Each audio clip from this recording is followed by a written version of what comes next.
لوگ سمجھتے ہیں فلاں آدمی مشکل میں ہے تو شاید مشکل میں ہی رہے گا، فلاں آزمائش میں ہے تو شاید میرا اللہ فرماتا ہے ایک مشکل دے کے میں دو آسانیاں بھی دوں گا۔ تم مشکل دیکھ رہے ہو، مشکل نہ دیکھو، وہ جو اس کو بعد میں آسانی آنے والی ہے، اور ڈبل جو میں اس پر نعمت کرنے والا ہوں اس کو دیکھو۔ حضرت یوسف کو بھائیوں نے کنویں میں ڈال دیا تھا، اور جب کنویں سے نکلے تو مصر کے بازاروں میں بکے، اور پھر زلیخا نے الزام لگایا تو حالات بگڑ گئے، حضرت یوسف کو جیل جانا پڑا۔ کتنی کٹھن زندگی تھی، لیکن میرے مالک کو کچھ اور ہی منظور تھا۔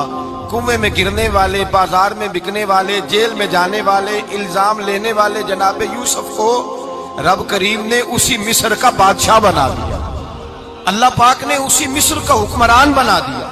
اس کے لیے تھوڑا سا جتن کرنا پڑا، تھوڑے کٹھن حالات سے گزرنا پڑتا، تھوڑی آزمائشوں کا روپ دیکھنا پڑتا ہے۔ ہم چاہتے ہیں کہ ہمیں چھیڑے کوئی نہ کوئی تکلیف نہ آئے، کوئی آزمائش، یہ ہو نہیں سکتا میرے بھائی۔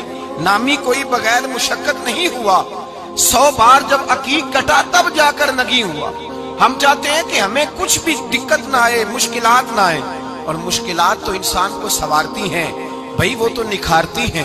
کبھی پوچھا کرو جا کر کے کسی گندم کے دانے سے کہ تو کہاں کہاں سے ہو کے آیا ہے، کہاں کہاں سے نکل کے آیا ہے، تو وہ بتلائے گا کہ بڑے مشکل مراحل سے گزرا ہوں، اور پھر اللہ نے مجھے طاقت دی ہے کہ میں انسان کے وجود کا حصہ بنا۔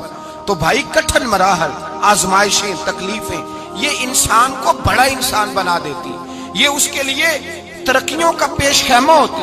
ہمارے جمال پریشان ہو جاتے ہیں، عورتیں خاص کر کے اس بات پہ توجہ کریں، وہ بڑی جلدی غم لے جاتی ہیں، وہ کہتی ہیں جانے میرا کچھ ہوگا ہی نہیں، جانے میرا کچھ ہو ہی نہیں سکتا۔ میرے بھائی درجنوں اور بیسیوں لوگ ایسے ہیں جن کی اولادیں نہیں تھی، لیکن نام ان کا ان سے بھی زیادہ ہے جو بڑے بڑے صاحب اولاد ہیں۔ حضرت خواجہ معین الدین اجمیری کو جانتے ہیں آپ لوگ؟ نہیں، جو جانتے ہیں وہ بولے، جانتے ہیں جی؟ لو جی، کافی سارے جانتے ہیں، تھوڑے جی رہ گئے بولے۔ جانتے ہیں نا خواجہ صاحب کو؟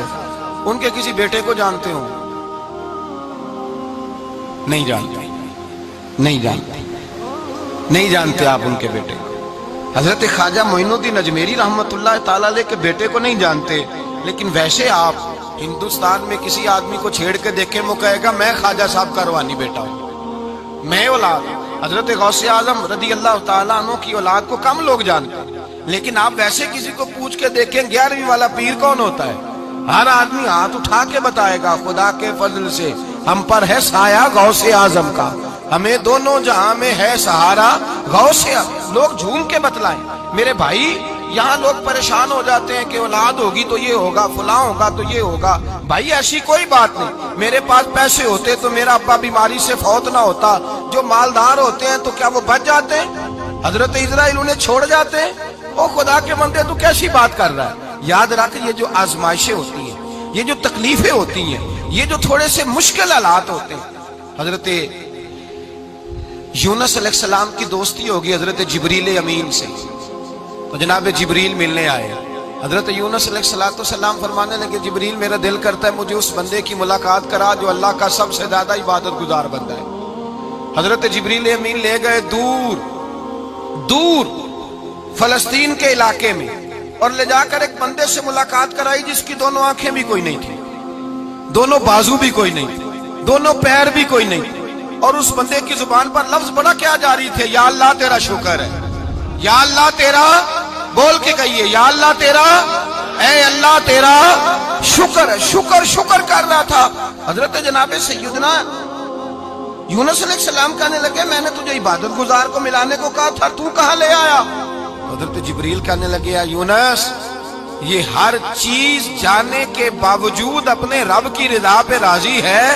اس وقت دنیا میں نبیوں کے بعد جس سے اللہ سب سے زیادہ پیار کر رہا ہے وہ یہی بندہ ہے، یہ اپنے رب کی رضا پہ راضی ہے۔ اے تن میرا کنگی ہوئے تے میں زلف سجن دی واواں، تے پوش میرے دی جتی بن جائے تے میں یار دی قدمی آواں۔